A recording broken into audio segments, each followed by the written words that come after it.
Ces photos d'enquête ont été prises en pleine rue. Des livreurs transportant des sacs poubelles ou des cartons. À l'intérieur, pas n'importe quelle marchandise, mais des dizaines de milliers d'euros en petites coupures. Les policiers les appellent les collecteurs, des petites mains chargées de transporter l'argent des trafiquants de drogue. Photographiés ici, à Aubervilliers, au milieu des boutiques de textiles. Les enquêteurs ont intercepté les échanges téléphoniques entre ces collecteurs et certains commerçants. Des transactions quasi quotidiennes. Il t'a envoyé encore des colis. Ah ouais? Il m'a donné combien de colis? Il y en a environ 27 et 42. Comprenez, 27 000 et 42 000 euros échangés ce jour-là. Le système est bien rodé. À l'aide de fausses factures de vente de vêtements, l'argent sale est injecté dans des transactions légales. Lors des perquisitions, les enquêteurs découvrent 600 000 euros en petites coupures, dissimulés dans ces mannequins, exposés dans les magasins sous les yeux des clients. Au total, 21 personnes sont impliquées dans cette affaire. En 2 ans, quelle quantité d'espèces ont-elles pu blanchir?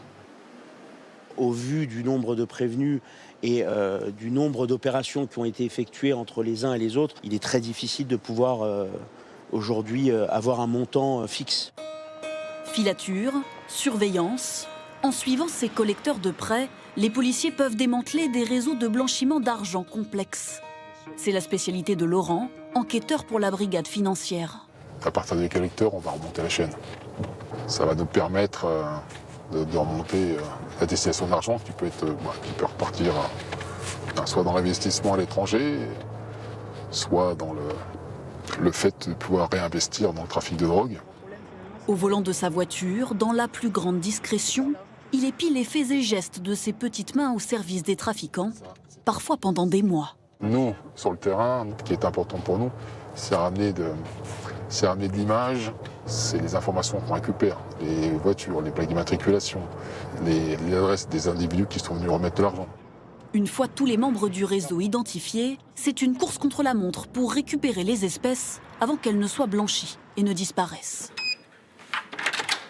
C'est dans cette salle sécurisée qu'elles sont ensuite entreposées dans les locaux de l'office chargé de lutter contre la délinquance financière. Là, dans ces différents sacs de scellés, là, on a environ 200 000 euros. Des billets devenus bien encombrants pour les trafiquants. Les réseaux de blanchiment, leur intérêt, c'est justement de transformer ces espèces en autre chose, notamment de l'argent sur des comptes bancaires, voire parfois aussi des cryptoactifs, des bitcoins ou autres monnaies numériques. Le procédé est presque toujours le même. Le trafiquant confie son argent à un collecteur. Le collecteur, lui, l'achemine chez une entreprise complice qui utilise cet argent. Elle effectue ensuite un virement d'un même montant à une autre entreprise en échange d'une fausse facture. Le processus est répété plusieurs fois. Chaque intermédiaire récupère une commission. L'argent blanchi devenu intraçable revient finalement dans les poches du trafiquant via des comptes bancaires dans des paradis fiscaux par exemple. Là, on est vraiment sur le blanchiment des groupes criminels organisés qui ont des masses très importantes à blanchir et qui doivent trouver des solutions qui se chiffrent en dizaines de millions d'euros pour chaque réseau. Une fois l'argent blanchi, les trafiquants multiplient les investissements et achètent bijoux, appartements ou voitures.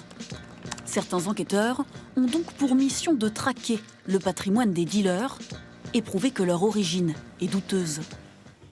Le total de ces saisies, je crois qu'on était pas loin de 100 000 euros. Il y avait une trentaine de montres de luxe. Dans ce groupement spécialisé, policiers, gendarmes ou encore agents du fisc ciblent les trains de vie suspects. L'enquête commence souvent avec une simple déclaration de revenus.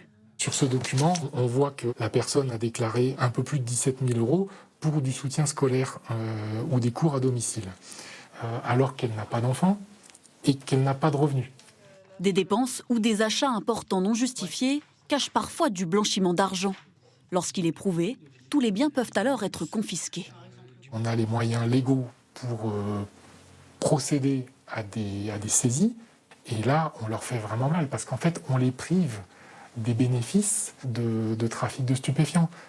Mais les trafiquants sont prêts à tout pour échapper à la justice et cachent leur patrimoine souvent bien loin de la France. Mais la plupart investissent à l'étranger pour éviter toute saisie, toute identification et une saisie. notamment parfois dans des pays non coopératifs. La limite, c'est la coopération judiciaire avec le pays dans lequel le patrimoine a été acquis. Une des solutions serait-elle, comme pour les terroristes, de geler les avoirs financiers des trafiquants de drogue, peu importe où ils se trouvent? La mesure est envisagée par le gouvernement qui travaille sur un nouveau projet de loi.